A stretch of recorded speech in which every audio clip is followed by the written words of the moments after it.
Hey, this is Luke. This is Elijah. Wait, Elijah, who are you? Negan, who are you? I'm Negan. In case you guys haven't caught on, we are going to be talking about the Walking Dead comics and TV show alike.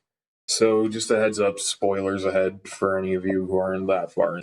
Well, Elijah, why don't you kind of start off with the comics?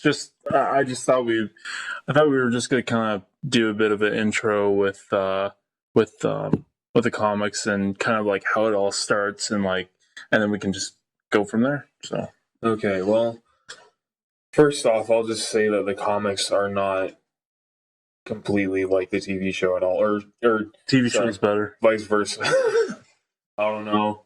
I'm kind of leaning towards the comics because they're faster paced, but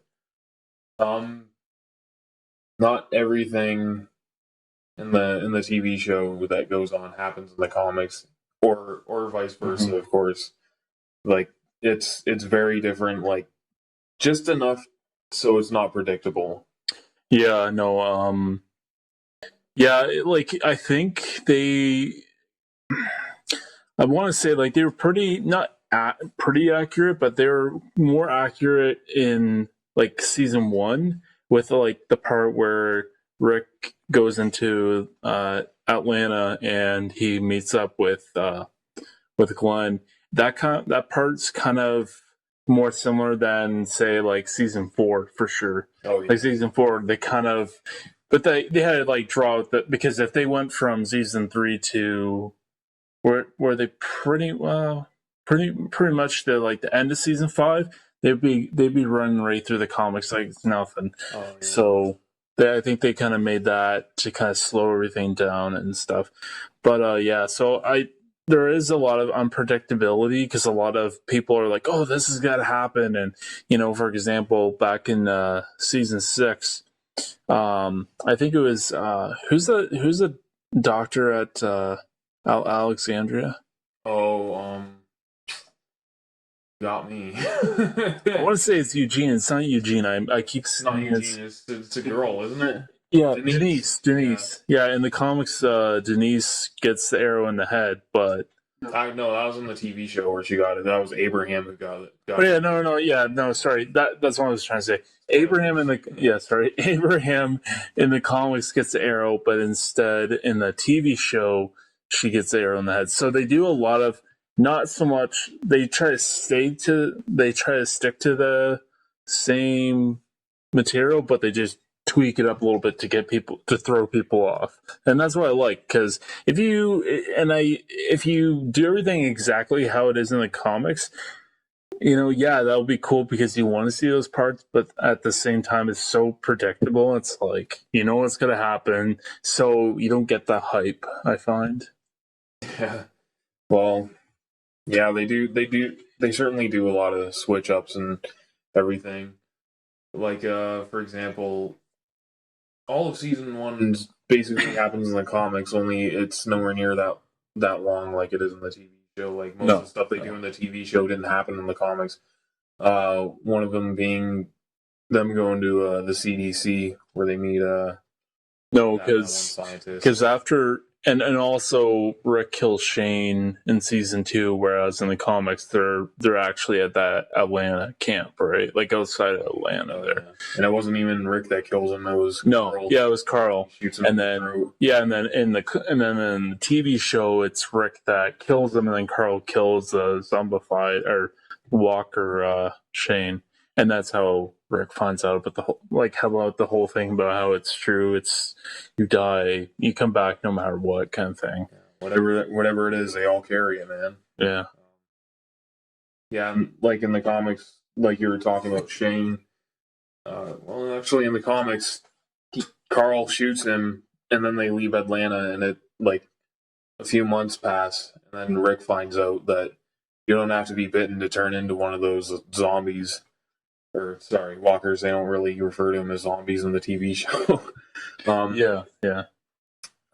So yeah, he finds that out, and then he just had to go back and dig up Shane just to kill him. It's pretty interesting. That's pretty much it. Yeah. And I mean, like, they kind of, like I said, when I was going back to how they said they have the same kind of material, they just tweak it a bit. Like, and there's so many, I could go on so many times about how they did that. Like, even with Shane, yeah, it was Carla kills him and then that's it. But with Shane, they kind of still use the same idea. Like, he kind of goes nuts, he gets angry, and he's jealous of Rick, his wife. But in the TV show, they draw it out so much. I kind of like I like how they kind of, you can look at Shane two ways. You can see this guy's fucking crazy, or you can look at him and say, I understand, look what Lori kind of did to him. Like, she said, oh, I'm so sorry about everything. I kind of still kind of like you. And then it's like, and then stay away from me and my son. And then she keeps going back and forth. And then he's the only kind of guy that kind of gets it. He's the only guy that kind of understands this is what we got to do to survive. Rick's still, well, we can't do this. We're on Herschel's little farm here. So, like, I think it's like, you kind of see how he was the guy that should have been in charge, realistically. And he was prepared to do the things that people didn't want to do.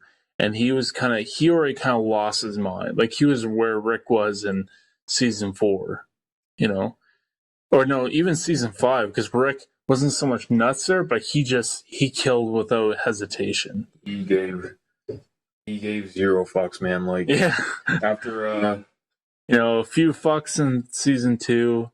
Well, look at all the stuff that happened to them. Yeah, exactly. But yeah, that stuff with Shane, I could totally understand. I mean, like, I'm sorry, but I did not like the TV version of Lori. No, they made her so dislikable, and who else? Sorry. In the comics, you can actually kind of like sympathize with her a bit. Like, she wasn't playing mind games with anyone in the comics, but she was in the TV show.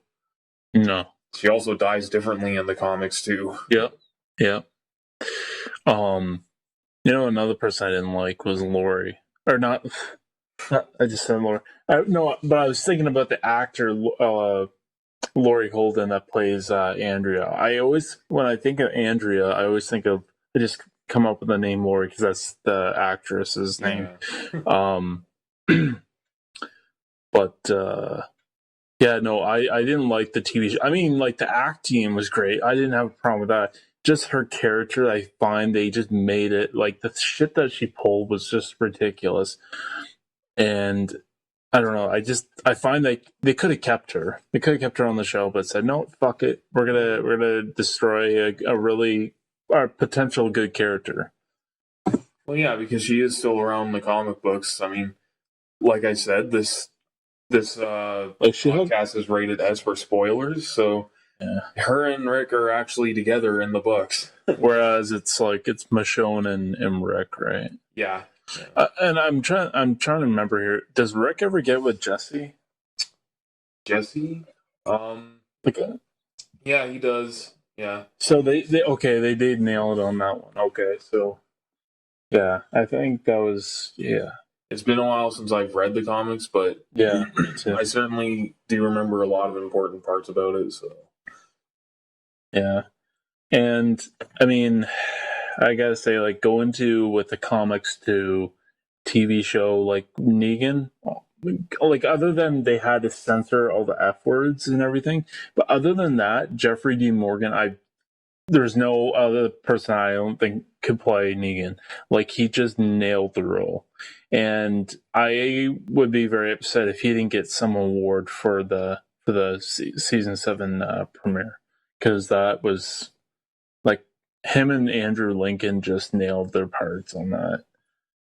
But yeah, well, yeah, a lot of the people in the TV show, I'm glad they actually nailed what they look like in the comics. Well, most of them, for example, Abraham, Rosita, and Eugene look exactly like they are in the comics. Yeah, Eugene, like, and I mean, not just the mullet, but like, he looks kind of more, not a heavyset guy, but like he's more like that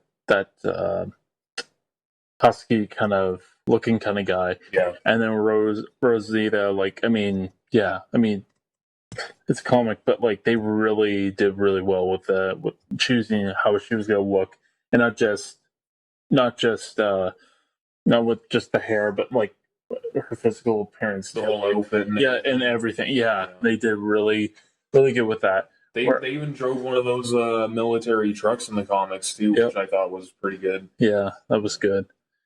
But then you have like, I can't remember with Carl in the comics if his hair gets that long as it is right now. After a while. Yeah. Okay, after a while. Okay.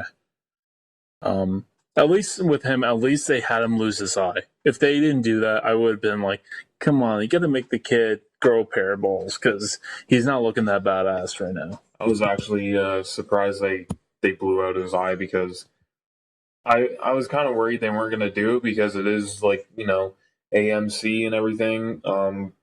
But AMC grew a pair and they did it. Yeah, they did. Only thing is that the makeup's not that great yet because in the comics you could actually see through his eye hole, like the inside of it, like his socket. Yeah.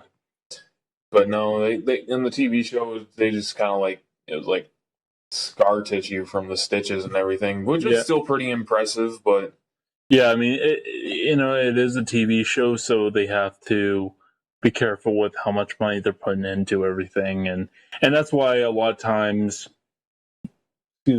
that's why a lot of times you don't see Carl without his eye patch because that's just more work they have to put into with him and his right eye and everything. But I mean, the tiger or Shiva, I know it's CGI, but like it looks phenomenal. I can't even say it. It looks great. I'm gonna scratch that. It looks great. I can't even say the word, so I'm gonna say great. King Ezekiel looks exactly like he did in the comics. Great. And he has the character too. Yeah. Michonne too. Yeah, Michonne. And she does a really good job as playing Michonne. I can't say her name, Danye Guria or something, but she does a really good job. Another person that she didn't have a big role, but she was one of the people that gets killed by Negan. Olivia. Well, not him, but like one of the, and I think it's Tara from the Saviors that kill her in the comics, but it's actually called Arat. Yeah, that's Arat, whatever her name is, that kills her. But she also looked like a person in the comics too. Yeah, pretty much. And it's just take a look at the pros and cons here. The reason I like the comics slightly better than the TV show is because fuck the comics. You haven't even read them. Yeah. But, the reason I like it was because they're faster paced. Like a dull moment in the comics, they'd have like a whole episode dedicated to that moment in the TV show. Yeah, that's true. And it's like, I hate to say it, but even Glenn's death. Yeah. Yes, and I'm gonna cut you off there. Yes, I think it was badass in the comics too, but when you see it come to life, it just hits you so much more. It's so more emotional and everything. And yeah, I know I said F the comics, but like I think that with the comics, yes, everything when there's a dull moment, it's very quick. And then it gets to all the action. But whereas for the TV show, I like that's one of the cons I have about it. But pros, TV show has its pretty badass moments. How they do the dull moments. Yeah, nobody wants to dedicate a whole episode to it. Like no one wants a bottle episode about like a character development. But like it's not that it's boring. It's actually it can be interesting. Like it's a drama, so I like how you get to know a character. Like when they did the one, I think it was on the one on Morgan wasn't bad. That was a very good episode to see. I like that one. That was it was really good. It was very good. Kind of storyline, I guess you would say. But I'm trying to think of another one. There's other ones that they've done. Kind of like one on Tyrese. No, obviously there was a lot more action. He gets bit in the TV show, whereas he gets his head chopped off by the governor. but and even that one was kind of slow, but it was really well done. And you kind of seeing how as he gets bit, the more crazier he gets. Well, it wasn't so much the bite; he was just losing blood, which I just because a lot of times when people get bit in the TV show, they bleed a little bit and then they're okay. But like for him, he just keeps bleeding out, Start seeing. Oh wait, no, that's not true because they chop off his arm, so he. Yeah, I guess you lose a little more blood that way, um, but yeah, and that episode was really emotional. Like I find the TV shows a lot more emotional. I find you get more attached to the characters that way. But yeah, like the comics, at least with the comics, when there's a dull moment, it's not dragged on and on. Yeah, it's not a big snooze fest. Yeah. I mean, I'm gonna be quite honest with you. Season 7's really good, but I've never heard so much like hatred on some of its videos. Well, I like season 7. I mean, like there was maybe like 1 or 2 episodes where it was kind of a snooze fest for me, but yeah. Other than that, whenever Negan's on screen, that's always fun to watch. Hot diggity dog. Yeah. Yeah, some of the things he says are quite memorable. Yeah, his one-liners are just priceless. Yeah. Half of season 7 is where I'm at. I think it's the.